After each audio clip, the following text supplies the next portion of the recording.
how to fix you can't send messages for 3 days on Instagram. Hello guys, so all what you want to do to fix this problem is very easy. Open the settings on your phone and then go to the wireless and networks, enable the airplane mode and disable it again, and now go back, open your Instagram like this. Now after you open your Instagram, all what you want to do on this page, go to your profile, go to the settings right here in the top, click on settings. Now all what you want to do is click on this help option, click on report a problem, click on report problem without checking.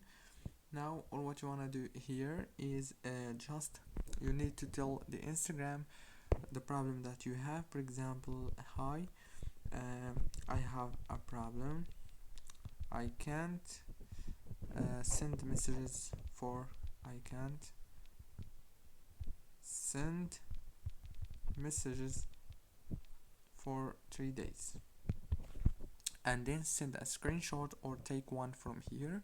Click on next and that's it. Don't forget to like, subscribe. Thank you for watching this tutorial.